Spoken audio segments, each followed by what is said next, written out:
안녕하십니까? 2025년 5월 2일 금요일 인도네시아 헤드라인 시작합니다. 첫 번째 소식입니다. 미중 간 무역전쟁이 장기화되면서 동남아시아를 포함한 신흥 경제국들이 새로운 격전지로 떠오르고 있습니다. 미국의 고율 관세에 대응하면서 동시에 값싼 중국산 제품의 공세를 막아야 하는 이중 부담에 놓인 것입니다. 파이낸셜 타임스는 중국이 미국을 대신할 시장을 찾아 신흥국으로 이전하고 있다고 보도했습니다. 실제로 중국의 신흥국 수출은 2017년 6,700억 달러에서 2024년 2월 1조 3,500억 달러로 2배 이상 증가했습니다. 같은 기간 주요 7개국으로의 수출 비중은 3분의 1 이하로 줄었습니다. 하지만 전문가들은 중국과 미국 간의 전면적인 무역 갈등이 신흥국의 무역에 기반한 성장 모델에 심각한 타격을 줄 수 있다고 우려합니다. 특히 무역 중심의 성장 기반이 약화되면 단기 경기 침체를 넘어 구조적인 위기를 맞을 수 있다는 분석도 나옵니다.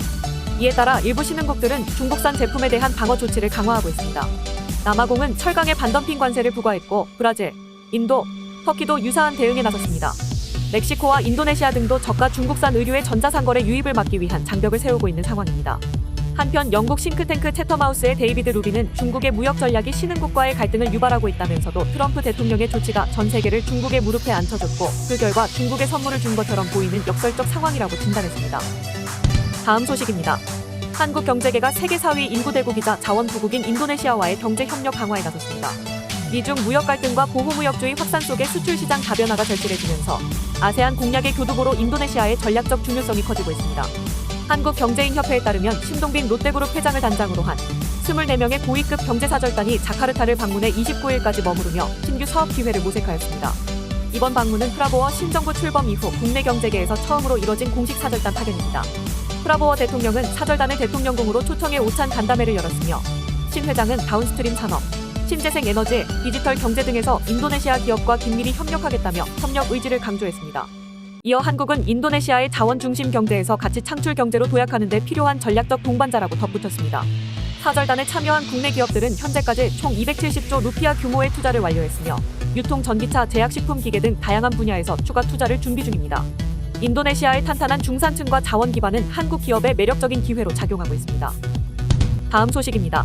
인도네시아 정부가 롯데케미칼의 대규모 석유화학 프로젝트에 북부펀드 다난타라를 통해 참여할 계획입니다. 아이르랑가 하르타르토 인도네시아 경제조정장관은 29일 대통령궁에서 가진 기자회견에서 이같이 밝혔습니다. 아이르랑가 장관은 프라보어 대통령은 롯데케미칼이 제안한 인도네시아 측 참여에 원칙적으로 동의했으며 다난타라가 이를 후속 검토하고 투자 절차를 진행할 것이라고 설명했습니다. 해당 석유화학시설은 오는 9월 또는 10월 중 준공될 예정이며 인도네시아 역사상 최대 외국인 직접 투자로 약 1만 4천 개의 일자리를 창출할 것으로 기대됩니다. 이날 한국경제인연합회 소속 19개 한국 기업은 대통령과의 면담에 동행했으며 이 중 18개 기업은 이미 인도네시아에 진출해 있는 상태입니다. 아이르랑가 장관은 이들 기업이 지금까지 총 154억 달러를 투자했으며 향후 17억 달러를 추가 투자할 계획이라고 밝혔습니다. 한편 새로운 국부펀드 다난타라는 기존 국부펀드와 통합되어 약 9천억 달러 규모의 자산을 운용하고 있습니다. 7대 국영기업의 정부 지분을 편입해 배당과 수익을 재투자 자원으로 활용하고 유동 자금 약 30조 루피아를 통해 국제투자 유치 및 국영 자산의 통합 운영 효율성 제고를 목표로 하고 있습니다. 다음 소식입니다. 현대자동차가 올해 1분기 인도네시아 자동차 생산 순위에서 5위에 오르며 괄목할 성과를 기록했습니다.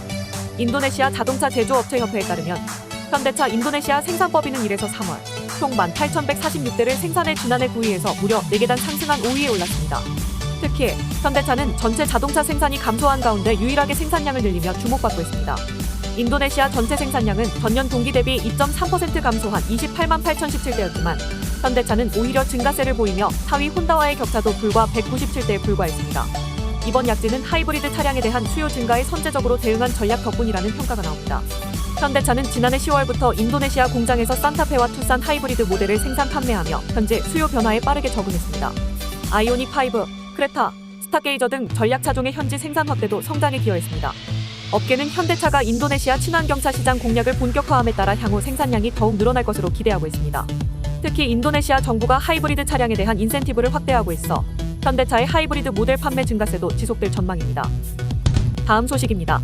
미국 마이크로소프트가 인도네시아의 첫 데이터 센터를 개설하며 현지 클라우드 및 인공지능 인프라 확대에 나섭니다. 오는 5월 27일 마이크로소프트 인도네시아는 인도네시아 센트럴 클라우드 리전의 개소식을 개최할 예정이라고 밝혔습니다. 이번 데이터 센터 개소는 MS가 지난해 발표한 총 17억 달러 규모의 클라우드 AI 인프라 투자 계획의 일환입니다. 마이크로소프트 인도네시아의 달마 시모랑키르 사장은 무티아 하피드 통신디지털부 장관과의 회담에서 해당 계획을 공식 발표했습니다. 무티아 장관은 디지털 전환은 대통령의 직접 지시에 따른 핵심 과제라며 정부는 정책적으로 전폭적인 지원을 아끼지 않겠다고 강조했습니다. 정부는 이를 통해 인도네시아의 경쟁력을 높이고 디지털 경제를 선도하겠다는 방침입니다. 통신디지털부 관계자는 정부 클라우드를 포함한 강력한 데이터 관리 체계를 구축해 나갈 것이라며 이번 마이크로소프트 데이터 센터 개소가 국가 디지털 인프라 고도화의 중요한 전환점이 될 것이라고 밝혔습니다. 다음 소식입니다. 인도네시아 애니메이션 영화 전보가 인도네시아 박스오피스에서 돌풍을 일으키며 개봉 4주 만에 누적 관객 수 749만 명을 돌파했습니다. 이는 인도네시아 영화 역사상 세 번째로 높은 수치로 전보는 인도네시아 애니메이션 영화 중 최고 흥행작으로 등극했습니다. 전보는 2025년 3월 31일 느바란 연휴 기간에 맞춰 개봉하였으며 평균 티켓 가격 2.5달러를 기준으로 약 1,870만 달러의 수익을 기록했습니다. 이러한 성과는 디즈니의 겨울왕국2가 보유하던 인도네시아 애니메이션 영화 최고 흥행 기록을 넘어선 것입니다.